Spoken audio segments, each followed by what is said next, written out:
welcome back to my channel. ඔයා මගේ channel එකට අලුතෙන් එකතු වුණු කෙනෙක් නම් මගේ නම මල්ෂා. මම ඔයාලවත් හරිම ආදරෙන් මගේ channel එකට එකතු කරගන්නවා. ඉතින් කොහොමද මගේ යාළුවෝ සතුටින් පරිස්සමින් ඉන්නව නේද? මම හිතනවා මගේ යාළුවෝ සතුටින් පරිස්සමින් ඉන්නවද කියලා. එහෙනම් ඉස්සලාම කියන්නම් ලැබුවා වූ අලුත් අවුරුද්ද සාමයේ සතුට සපිරුණු සුබ අලුත් අවුරුද්දක් වේවා. ඉතින් මට හිතුණා මගේ අවුරුදු සතිය ගෙවුනේ කොහොමද කියලා ඔයාලත් එක්ක ෂෙයා කරගන්න. එහෙනම් බලමු අද vlog එකේ මොකද වෙන්නේ කියලා. මම මෙහෙම vlog එකක් ගේන්න හිතාගෙන හිටියේ නෑ. හරිද? මම මේකට දාලා දෙන ඔක්කොම වීඩියෝස් මගේ ෂෝට්ස් වල මම දාලා තියෙනවා. මම ෂෝට්ස් වලට හරියන්න තමයි මේ වීඩියෝස් ගත්තේ. හැබැයි මට හිතුනේ මේ වීඩියෝස් ටික හරි දාලා ඔයාලට මේ vlog එකක් ගේනවා කියලා. හරි. මේ තමයි මට දවස නම් හරියට මතක නැහැ. මගේ කලින් vlog එක බැලුවා නම් ඔයාලට මතක ඇති. මම කිව්වා මගේ ඇඳුම් ටික ගත්තා මට අම්මටයි. එතකොට ගෙදර ආයෙත් ඇඳුම් ගන්න බැරි වුණා කියලා. හරිද? මම හිතාගෙන හිටියේ එදා හවස vlog එකක් කරලා කොහොමද අප්ලෝඩ් කරන්න. හැබැයි එච්චර ඉක්මනට මට එඩිට් කරන්න ඕවා කරන්න ටයිම් එක මදිනේ. ඒ නිසා මම ඒක අතහැරගත්ත කමන්නේ. මේ පස්සේ මේ ටික දාලා කොහොමරි පුළුවන් විදිහට vlog එකක් ගේනවා කියලා. කොහොමරි මේ තමා ඒ දවසට පස්සේ දවස මම ආවා අම්මලාට ඇඳුම් ගන්න. මම ඇත්තටම මට හිතුනේ අපරාධි මට කලින් ගන්න තිබුණා කියලා. මොකද මේ ෂොප් වල සෑහෙන සෙනග හිටියා ඇඳුමක්වත් තෝරගන්න බෑ. ඒ නිසා මට පුළුවන් විදිහට මම අම්මලාට ගැලපෙන ඇඳුම් ටික අම්මටයි තාත්තටයි නංගිලාටයි ගත්තා. මේ එදාම හවස එක්කාවා මේ පැල වගේක් ගන්න. මම කියෙව්වට අර ගියපු තැන් කිව්වේ නෑ. මම ඉස්සලාම ගියා ගෙදරට ඕන බඩු වගේක් ගන්න. ඒ ටික අරගෙන එහෙම ගියේ අම්මට නංගිලා ඔක්කොටම ඇඳුම් ගන්න. හරිද? ඒ ටිකත් අරගෙන ගෙදර ඇවිල්ලා මේ තමයි හවස ආවා අම්මට පැල වගේක් ගන්න ඕනි කියලා ඒ ටික ගන්න. මම මෙතනින් තමයි මගේ කාමරේ තියෙන පැල ඔක්කොම ටික ගත්තේ.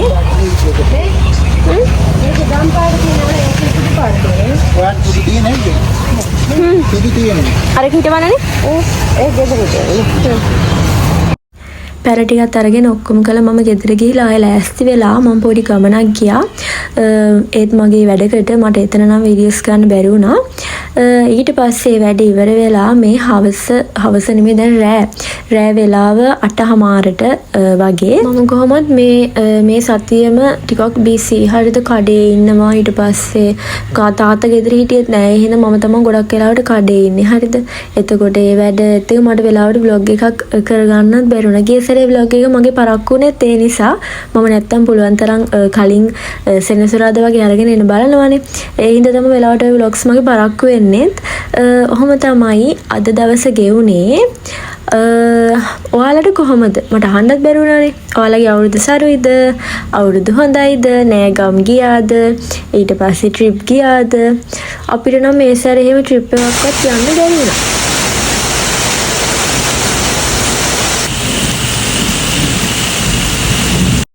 මේ තමා අප්‍රේල් 13. ඒ කියන්නේ පරණ අවුරුද්ද දවස. එදා අපිට 2:00 පස්සේ වගේ වහින්න ගත්තා. රෑ වෙනකම වැස්සා. අපි කොහොමත් ගෙදරේ මස් කරලා ඔක්කොම දේවල් කරලා තිබුණේ. ඒ නිසා ගෙවල් අස් කරන්න ඒ වගේ වැඩ මුකුත් තිබුණේ නැහැ අපිට කරන්න. හරිද? ඒ නිසා අපේ ගෙදර ඔක්කොමලා කරේ නිදාගත්ත එක. අනික මම නම් හරි මාසයි වැස්ස වෙලාවට මෙහෙම ඇදට වෙලා වැස්ස දිහා බලාගෙන ඉන්න.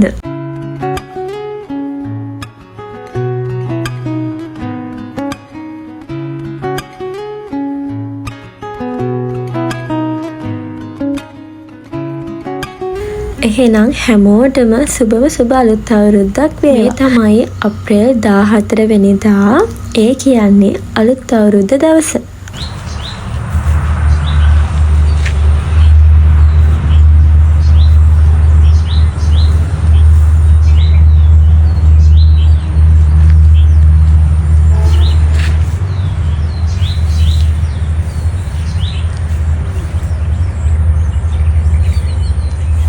අපි කිරි උතුරලා ඊට පස්සේ කිරිබත් එහෙම හදලා ඉස්සලාම බුදුහාමුදුරට පූජා කරා. ඒ ටික ඔක්කොම ඉවර වෙලා කෑම මේසේ ලස්සනට අස් කරලා කෑම ටික තියලා එතනත් පිළිවෙලට හදාගත්තා.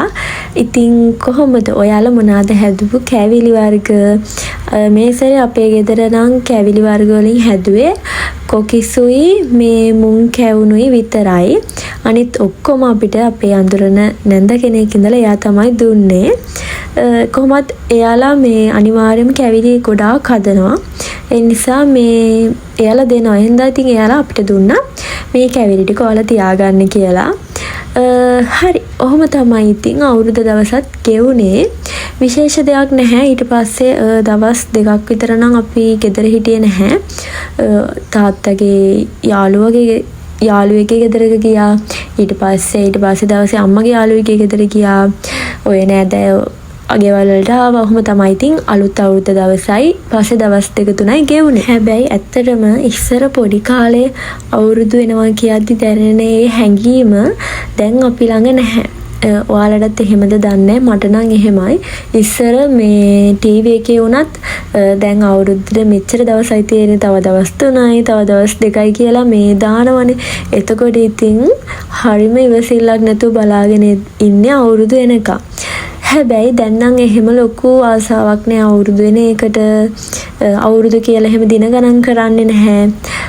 අවුරුදු වෙනවා ඒක සැමරුව එච්චරයි. අර පොඩි කාලේ වගේ අපි ඒක ලොකු ආසාවකින් බදාගෙන ඉන්නේ නැහැ. එහෙම තමයි නේද? අපි ලොකු වෙන අපේ සමහර ආශාවල් ලොකු වෙනවා. එතකොට අපි අනේ මන්ද කොහොමද ඉතින් ඔහොම තමයි අවුරුදු දවසත් ගෙවුනේ. මට කියන්න ඕනුනේ අර පොඩි කාලේ වගේ අපි අර බලාගෙන ඉන්න අවුරුදු දැන් නැහැ.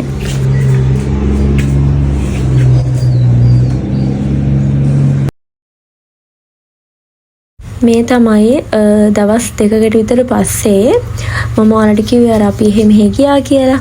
ඒ ගිහින් ආවට පස්සේ තමයි මෙහෙ ඇඳපු ඇඳුම් ඊට පස්සේ අපි හදිසියෙම ගියේ. හරිද? ඒ නිසා ගෙවල්ලත් මුකුත් අස් කරලා ගියේ නැහැ. ඔක්කොම ටික හැම දාලා තමයි ගියේ. ආවට පස්සේ අපිට සෑහෙන වැඩ තිබුණා. ඇඳුම් හොදන්න කොහොමත් එහෙම අපි ට්‍රිප් එකක් ගියාම උනත් ගෙදර ආවට පස්සේ ඇඳපු ඇඳුම් සෑහෙන්න තියෙනවා. ගෑනු ළමයි නම් කොහොමත් එහෙමයි. අපේ ගෙදර ඉතින් ගෑනු ළමයි 3 දෙනෙක්ම ඉන්නවනේ. අම්මත් එක්ක 4යි. එතකොට ඉතින් ඔයාලට හිතා ගන්න පුළුවන් අපේ ගෙදර ඇඳුම් වල තත්ත්වය කොහොම ඇතිද කියලා. ආපු ගමන් කරේ ඇඳුම් ටික හොදන එක. ඊට පස්සේ මයි කාමරය අස් කරන්නත් ඕනේ. කාමරෙත් අස් කරන්න ඕනේ අද කොහොම හරි. මොකද හෙට ඉඳලා මම ගොඩාක් වෙලාවට ගෙදර නැහැ. එතකොට ඉතින් මේක අස් කරලා තියෙන එක මට හොඳයි. නැත්තම් ගොඩක් වෙලාවට මම උදේ ගිහපුවම හවස් වෙනවනේ ගෙදර එන්න. ඊට පස්සේ හවස ආවට පස්සේ ලාවට මහන්සි හින්දා මම ඒත් එක්කම නිදා ගන්නවා. එතකොට අර කාමරය අස් කරන්න ලොකුවට වෙලාවක් නැහැ. ඒ නිසා කොහොම හරි අද දවස් ඇතුළත කාමරය අස් කරලා මුළු ගෙදරම අස් කරන්නත් ඕනේ. මොකද දැන් අම්මලාත් ගෙදර නැහැ. අම්මයි තාත්තා දෙන්නම පොඩි වැඩකට ගියා. ඒ නිසා මමයි අපේ නංගිලා දෙන්නයි මුළු ගෙදරම අස් කරන්න ඕනේ. ඉස්සෙල්ලාම මම මගේ කාමරය අස් කරනවා. තව දෙයක් තමයි මගේ රූම් එක වීඩියෝ එක මම අරගෙන ආවේ නැත්තේ. තව මට පොඩි වැඩ වගේක් තියෙනවා කාමරේ කරන්න. ඒ ටිකත් ඉවර කරලා මම ඔයාලට vlog එක අරගෙන එන්නම්. සහ මේ මම තව මට කාමරේට ඕන දේවල් 2-3ක් ඕඩර් කරලා තියෙනවා. ඒවා තාම ආවෙත් නැහැ. ඒ ටික ආවට පස්සේ ඒවත් දාලා මම ලස්සනට ඔයාලට මගේ රූම් ටුවර් වීඩියෝ එක අරගෙන එන්නම්. මම හිතුවා මේ සැරේ මගේ කාමරේට ගොඩාක් දේවල් ඇඩ් කරන්න නැතුව ඉන්න. ලස්සනට පොඩි දේවල් ටිකක් විතරක් කාමරේ තියෙනවා කියලා. අනිත් ඔක්කොම වගේ මම අයින් කරා. ඔය මම එක රූප එහෙම මොනවද රූප නෙමෙයි ඔය ඩෙකොරේට් කරන පොඩි දේවල් එහෙම විත්තිය හැමතැනම එල්ලලා තිබුණානේ. එතකොට කොළවැල් ඔය ඔක්කොම ටික මම අයින් කරා. මම හිතුවා මේ සැරේ ඒවා මුකුත් විත්තිය අලවන්නේ නැහැ කියලා. හරි මම පුළුවන් තරම් ඉක්මනටම ඔයාලට මගේ රූම් ටුවර් වීඩියෝ එක අරගෙන එන්නම්. දැන් නම් කාමරය අස් කරලා ඉවරයි. දැන් තියෙන්නේ මගේ රෙදි ටික හොදන්න තමයි. ඒ අතරේ අපි අම්මට අයිස්ක්‍රීම් උත් ගෙනල්ලා දුන්නා. කාමරය අස් කරලා ගෙදර අස් කරලා රෙදිත් හොදලා ඔක්කොම ඉවර කරලා මම නාගත්තා. දැන් ඉතින් අවුරුදු ඉවරයි. දැන් තියෙන්නේ අපේ සුපුරුදු කාලසටහනට අපේ ඉතුරු වැඩ ටික පටන් ගන්න තමයි.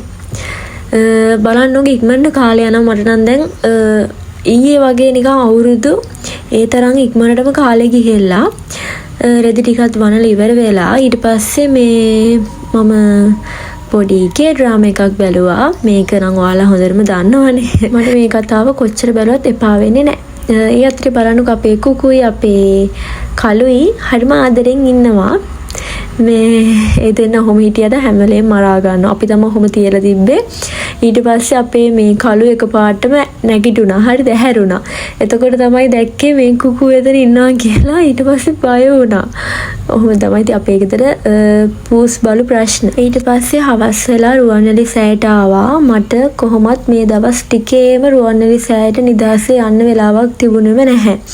ඒ නිසා වැඩ ඔක්කොම ටික පැත්තක දාලා අදාව රුවන්වැලි සෑයට වෙලා ටික වෙලාවක් ඉඳලා ඊට පස්සේ එහෙම ගෙදර ආවා. ඔහොම තමයි එහෙනම් මගේ අවුරුදු සතිය ගෙවුනේ. ගොඩාක් ස්පෙෂල් දේවල් නැහැ. හැබැයි මට හිතුණා vlog එකක් share කරගන්න ඕනි කියලා. එහෙනම් ඉතින් අද vlog එක හොඳයිද නැත්නම් වෙනදට වැඩි අද vlog එක බෝරින්ද මේ වගේ මොනම හරි දෙයක් කමෙන්ට් එකක් දාගෙන යන්න අමතක කරන්න එපා. එහෙනම් අපි තව ලස්සන vlog එකකින් හමු වෙමු. අදට එහෙනම් ගිහින් එන්න මගේ යාළුවෝ සතුටින් පරිස්සමින් ඉන්න. bye.